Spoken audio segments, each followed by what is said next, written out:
A lot of things to dive into today between the Lions and the Eagles. We got Thursday's practice report, and there are some major injury updates on both sides that are worth looking into. Also, we got some good insights from both John Morton and Kelvin Shepard when they spoke to the media, and specifically from John Morton's side after the play calling change. And finally, there's some roster moves that are happening. Some guys are returning, and we need to discuss it. So let's get it started. This video is being brought to you by MyBookie. Make sure you use code DOSE when you sign up with MyBookie for the first time.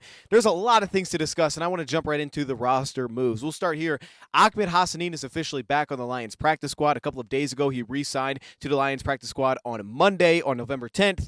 After being waived on an injury settlement back on August 26th. It was a weird move, it felt like at the time. It was like, why make this guy available? Then when he returns healthy, he can just basically sign anywhere. That's weird to do that with the draft pick. Obviously, you also lose the rookie contract that you had with the player, but it just felt strange to do that because now there's no guarantee to get the player back. Well, according to Ahmed Hassanin, there was a guarantee that he was going to get back, and there was a mutual agreement that essentially this was going to happen, and it did. Hassanin said that his agent told him that basically all 31 teams called at him at some point, which makes some sense because his preseason was strong, very impactful against the run. If there's something that showed up in college was the heavy hands, the strength at the point of attack, that immediately showed up in the preseason. And of course, he's so young that there feels like there's so much potentially within his game. So it makes sense that everybody called about him, but he was loyal. He knew that he was coming back to Detroit because Detroit selected him, and now he is back on the Lions practice squad. I do wonder if we're going to see him at any point this season, where we're at, but he still has plenty of time left to potentially get himself back involved, and if things happen down the stretch, maybe we do see him by the time we get to the end of the year in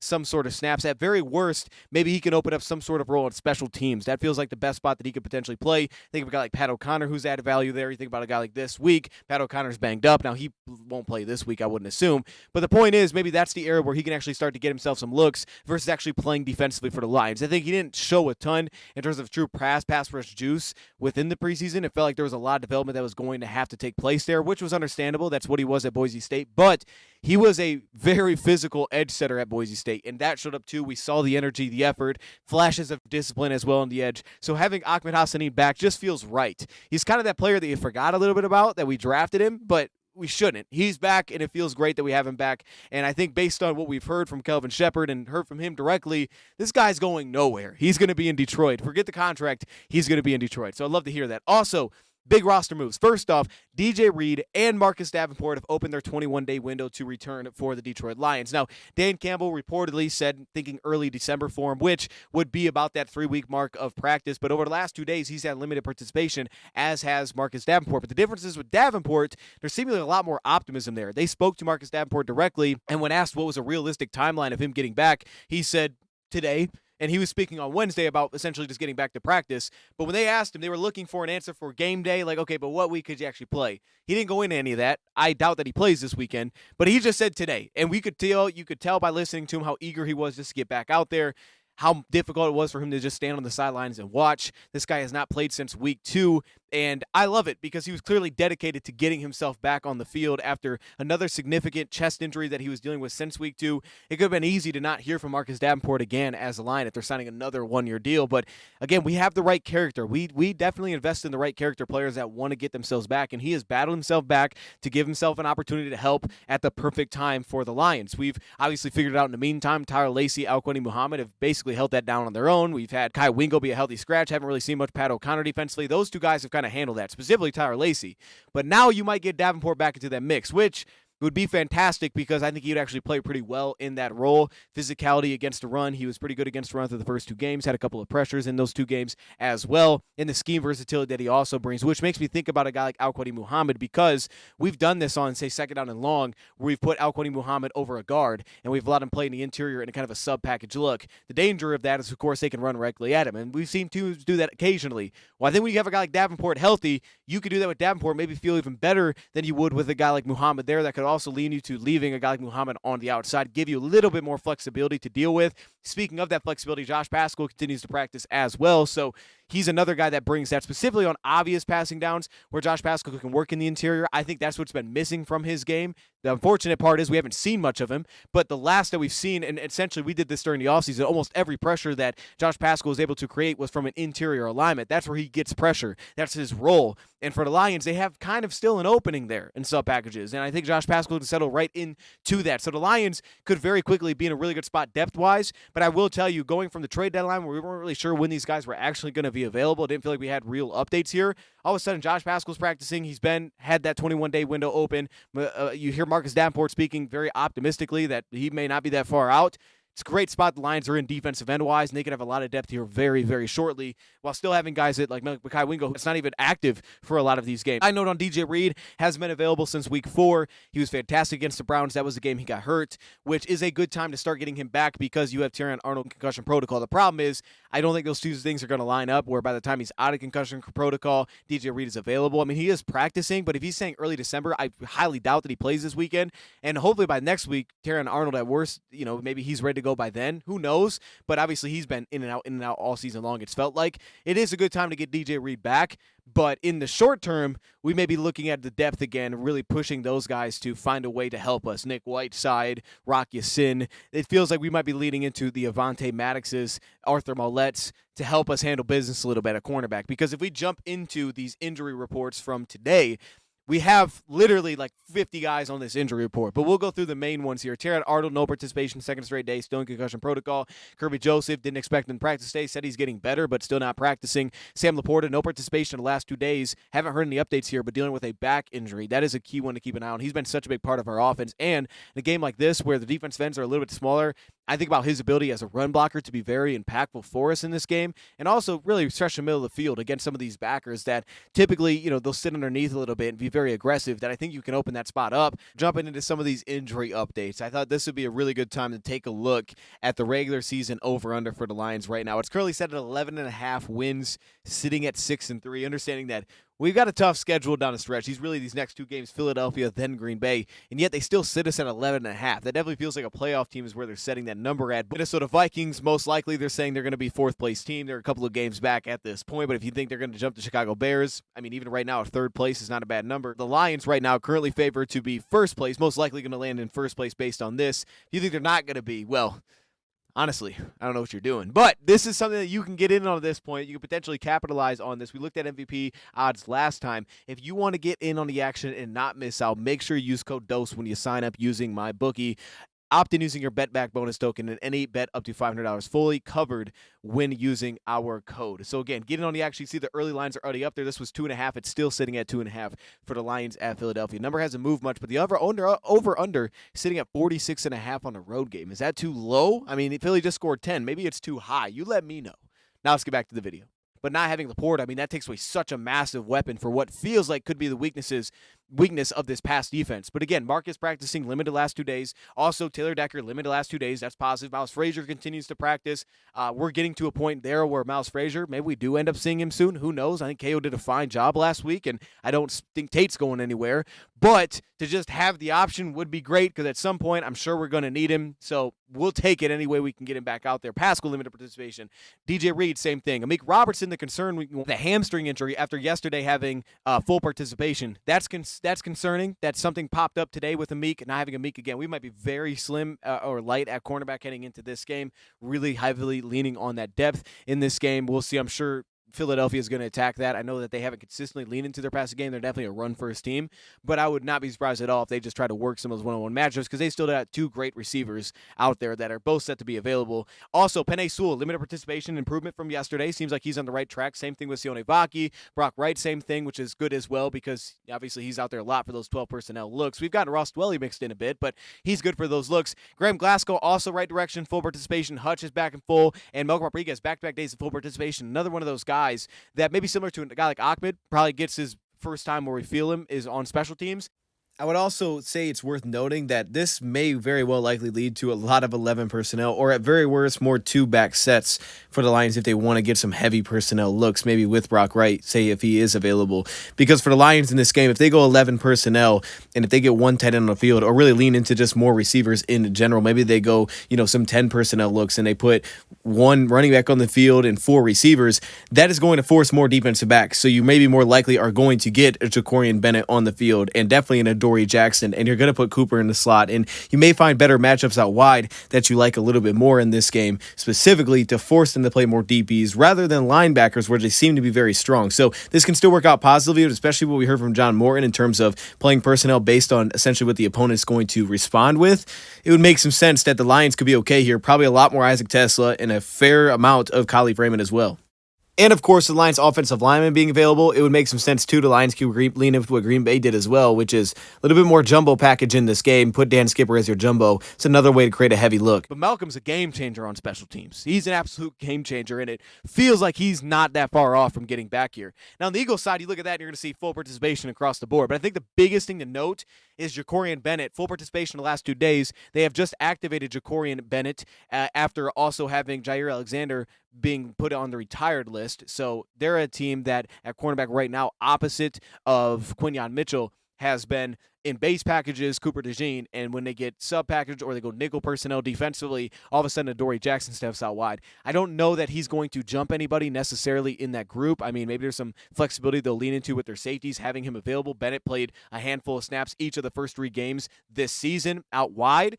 So maybe they lean into that a bit, some of the flexibility they could have with their safety play. I don't know how much actually changes there, but I've always been a fan of Jacorian Bennett. I mean, this season maybe hasn't gone great so far, but it's such a small sample size. A little bit of an undersized corner. He's only played the 24 snaps, 6 of 9 receptions, and 80 pass rating. Had a flag against him as well. But I always like Jacorian Bennett. I always like the way that he's played. So we'll see. I mean, at least for them, it gives them some depth back after losing Jair Alexander for the season. Out of that, though, it's really just, hey, their offense line looks good. Lane Johnson going to get back. They had to go to their backup right tackle against Green Bay really in the second half there, Fred Johnson, which didn't look great. Steen, Landon Dickerson. Seems like they're going to be in a pretty good spot up front, which has actually done a lot of good things production-wise so far this season. Challenge there once again this week. Now, going to some of these notes that we have and we've gotten from both of these coordinators here, there's a couple of key things that stand out when reading through this. I'll start with John Morton first because he seemingly took this about as well as you can to the media in terms of him being relieved of play calling responsibilities as of now. Now, Dan, of course, left that door open that, well, hey, maybe at some point this season he gets back on that, right? Ben Johnson, he didn't do it in the second half of the season when Anthony Lynn took a step down. And then halfway through the next season, that's when I started feeling comfortable. And, we were kind of on the same page at that point. So kind of just laying it out there, like it could take some time for John Morton. But Morton, I think, took it really well as that's what it was. But I also think this could be a positive for John Morton, not in the sense that it's good that he doesn't get to call plays right now, and I don't know what the future holds because of that. But I can say in the meantime, with him having that mentality, I think from his perspective, I mean, he's still going to get paid. He's got to be looking at this as, I think this is actually could be beneficial for him to see it from that perspective. As he stated, when he was calling plays, he's listening to Dan. Hey, Dan, what do you want here, right? It's kind of one of those things. But now, instead of having to wait on it, he kind of goes off of what Dan wants. Okay, Dan wants this. I got to play for you. Here's what we're going to do in this spot. And that could be beneficial because, as he noted, nothing has changed. The only thing that's changed is I'm not calling plays, essentially. Everything during the week is the same, which is what we said over here. And I was trying to make clear is like, I don't think this is a massive deal because he's still very involved. It's not like John Morton stops calling plays. It's like, all right, we don't need this guy anymore because we do need him, right? I mean, we do. And I know Dan Campbell talked about like he's going to have to find a way to manage his time a little bit. He's going to have to kind of work through that, understanding you're spending that time, some more time maybe with the offense here to be on the same page with Goff, and you have to be in the loop with everything. And then he's getting this, insight from everybody essentially on the coaching staff of what to call, when to call it. But that still means that it's so valuable for a guy like John Morton, for the schematics of a game, to lean into that, give that information off to Dan Campbell in the times, and he can work through the flow of the game. I don't see this as an issue at all.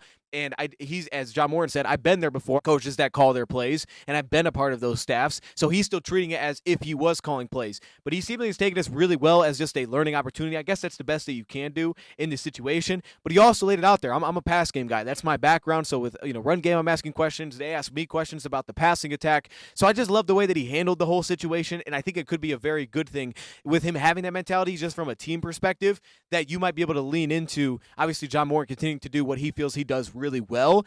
And then if we can just find that, connection between the two, we're going to be in a good spot. And I don't think you should rule out him potentially calling plays at some point down the line. Again, it didn't feel by either side that was potentially on the table. Again, I don't know what the future holds, but as of now, I'm pretty optimistic. We need John Morton as we continue forward. But he did say that he felt like there was a good flow to the game this last week, and he got a better perspective from where he was sitting at. Okay, when does Dan want this? What call maybe from Dan Campbell to set up something else? So I think just being able to learn from the setup. Again, last week's game reminded me a lot of the Lions in the past. Obviously, they were successful, but it's not just that. They ran the ball well. That helps a lot. But just the play calls that we ran, like a lot of that stuff felt very similar to years past. It felt very straightforward. It's like, okay, this is kind of what the Lions usually look like. And again, I think the biggest reason being was still the fact that they moved everybody up and down the line of scrimmage. I mean, they were just pushing guys around. You do that, it should look pretty easy against everybody. But I do think from a flow perspective, it did feel a little bit like the old Lions and kind of how they would play when Ben Johnson was here. So a lot of stuff still kind of felt like that ultimately. but the ongoing conversation is definitely there. He did touch a little bit on the Eagles defense. Vic Fangio, he's continued to do it the same. And I got to be honest, from what I've watched so far of Philadelphia, he's right. There's not a ton of like, okay, this is way out of left field. I wasn't expecting that in coverage. Like there's some man, there's some zone, there's some cover 6 mixed in there, some quarters looks as well. There's some matching things vertically. You don't get a ton of blitzing, I would say specifically. I didn't notice much of that at all. A lot of 4-man rushing, but as pointed out by John Morton, it's going to start with that front because that's what they have always leaned on. That's what Vic always leans on. This past game against Green Bay, Jalen Phillips was impactful. On the interior, they got guys. Moro Jomo is a guy that I'm focusing on. We did our players to watch on Bleacher Report. He's one of those guys that I focus on in this game. Obviously, Jalen Carter can go win his one-on-ones as well. So they got dudes, Nolan Smith. And look, Nakobe Dean can add a little bit of value working downhill. I think there's some aggressive nature to his game. But as you point out, it's not always the most complex, but they play it really sound, right? They're very sound. I think that there's weaknesses that you can find, but I think his point of like, okay, we'll just check it down and move it forward, it's going to be there. Like I like swing routes this weekend. I think that's going to be opened up for the Lions is, a lot of these coverages where they're racing guys upfield, you hit the swing route and you work off of that. I think there's going to be a lot of that. There's going to be a lot of trying to work behind these linebackers. I think they'll do a better job than they did last week at Washington, but I think there's going to be plenty of that on board for the Lions here. Maybe some speed in the slot to try to really create some problems over that middle of the field. We saw at times Green Bay do it, but they just weren't consistently successful there. We saw them find some matchups on safeties, but they just made plays. And at cornerback, this is a team that's good at corner. Quindan Mitchell's good. I think you gave him some problems in zone coverage, but in man, he's contesting pretty much everything, right? You can get wins, but he contests pretty much everything. Adoree Jackson has a guy that I would attack when you get to, some of those nickel looks, but they put Cooper out there. He's really solid when he's in base packages. And for Cooper, while I think you can win with some physicality, they don't really have a big weakness out there defensively. So because that they're athletic at linebackers, they're athletic up front, you got to be able to run the football, of course, against these guys. And they're pretty good there, too. So we got Jordan Davis. I think Moro Jomo is a key to that. And then Jalen Carter obviously just wins a lot of his one-on-ones. I would like to see the Lions create some doubles against these guys, kind of like last week. Go at Byron Young when you get the chance. You get him on the field, maybe go some no huddle. But ultimately, maybe you can get some things wide to kind of slow down these defensive ends that are a little bit smaller, and you need your tight ends to block for that. Lions match up a lot of ways this week, but I think he's exactly right for what he said there. And you flip it to Calvin Shepard, who said holding them at 3.4 yards was great, and that they knew they were going to lean into the run. And he knows he's going to get that again this week from Philadelphia because they absolutely will. And there's a lot of inside rushing from Philadelphia. I don't think their quarterback's as consistently involved in the rushing scheme, maybe not even their tight ends, but Dallas Goedert does play a big role, and I think you have to handle that one-on-one. But there is a lot of that, and they have big dudes up front, like across the board. Tyler Steen's a big dude. Dickers. I mean, they got people movers. Mailata's a people mover. You put Lane back in, it's a different game. Brett Toth has done a nice job so far this year. So there's not a lot of weaknesses. They just push people backwards, and there were stretches in there against Green Bay was 7 yards. Their problem is they had a lot of offensive penalties that kept throwing them behind the chains, and because of that, they will get into some 3-and-out spots as well. I don't think they're the best passing team, but they'll create explosives a lot of times through Dallas Goedert. You'll see that in a lot of broken plays. 8% of dropbacks turn into scrambles, so a lot of things that Jalen can just create by getting off script, and they're comfortable kind of playing in that world. So ultimately for me, I think on both sides, like you saw the Packers leave things out there in the passing attack. They left multiple things out there in the passing attack if you're willing to attest it. And from Philadelphia, you know what this is going to look like. It reminds me actually a lot of Washington's offense, a lot of run action setting up their pass fakes, a lot of now offset eye that's gotten mixed in, right, to kind of expand their run game and their play action off it and their aggressiveness off that. Some pistol looks as well, but really throwing some throwback 12 personnel, offset eye. We're going to run off of this, and then we'll pass a play fake off of this and try to get our tight end the ball. So for me, it reminds me a lot of what Washington brought, maybe with a little bit less of the straight quarterback being involved in the run game, maybe a little bit less of that dynamic like horizontal movement, but at the same time maybe even more that you have to deal with in terms of just getting straight downhill with the lead blocker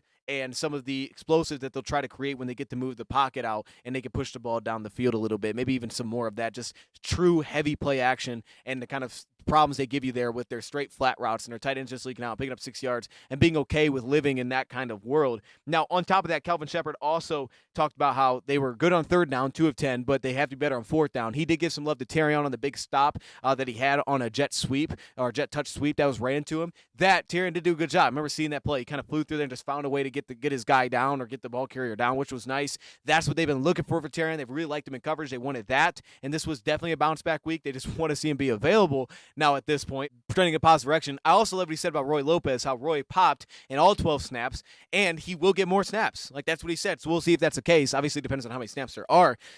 But it's deserved at this point. Roy played that well, and we're going to need him this week. And he said that they, really heard about Roy Lopez from Frank Ragnow. When Frank said after playing Arizona, that's one of the best noses that I've been against. Same thing for Hank Fraley.